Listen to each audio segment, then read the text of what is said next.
अष्टावक्र गीता उपदेश संख्या AG 17। ध्यान भूल जाओ, सच्ची मुक्ति बस एक समझ में छुपी है।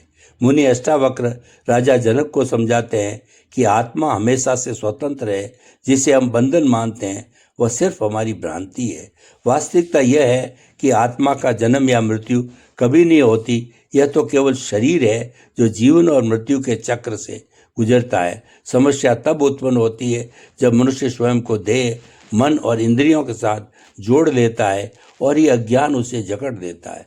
साधक जब ये पहचान लेता है कि वो शरीर नहीं बल्कि आत्मा है, तभी मुक्ति की पहली झलक मिलती है। यह ज्ञान केवल पुस्तकों का या शास्त्रों से नहीं बल्कि प्रत्यक्ष अनुभव से मिलता है और उस अनुभव के लिए भीतर की गहराइयों में उतरना आवश्यक है। जब जनक इस सत्य को स्वयं महसूस करता है तभी वह संसार की सीमाओं को पार कर अनंत स्वतंत्रता का साक्षात्कार करता है। जब साधक इस सत्य को समझ लेता है तो भय और इच्छाएं स्वतः विलीन हो जाती है और केवल शुद्ध साक्षी भाव शेष रह जाता है। अष्टावक्र जनक को बताते हैं कि बंधन और मुक्ति का वास्तविक कारण मन ही है।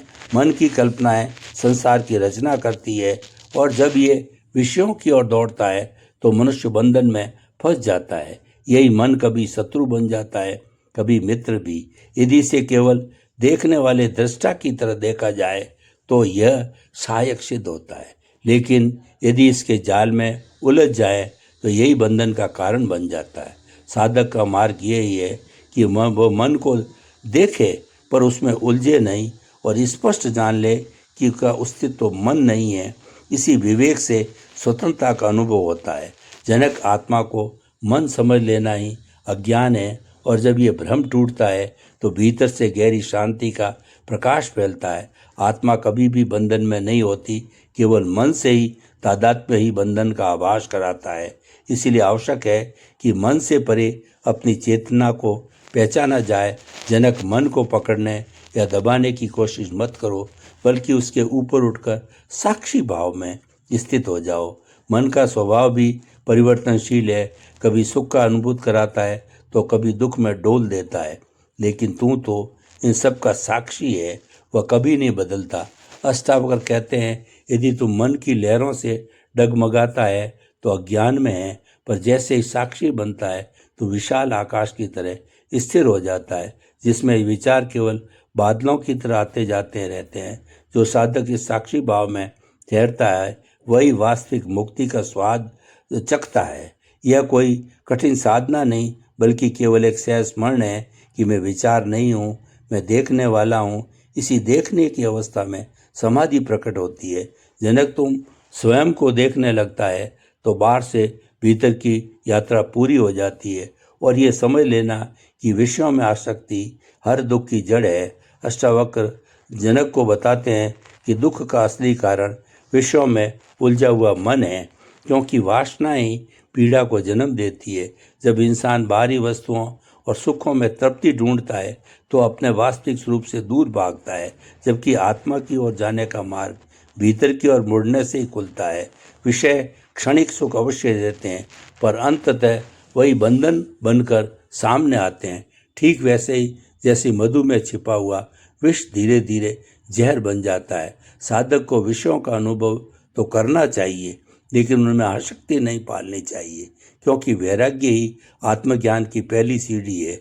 जब तू देखता है पर उसमें डूबता नहीं, तभी भीतर का द्वार खुलता है और जागरण होता है। यह जागरण ही स्थायी आनंद तक पहुंचने का मार्ग है। साक्षी भाव आत्मा तक पहुंचने की सीढ़ी है। और जनक याद रख, तू ना शरीर है, ना मन, ना ही विचार, तू केवल शुद्ध आत्मा है। जनक तुम वास्तव में केवल साक्षी है। इस सत्य को केवल शब्दों में दोहराना पर्याप्त नहीं, इसे अनुभव करना ही आत्मा का पहला कदम है।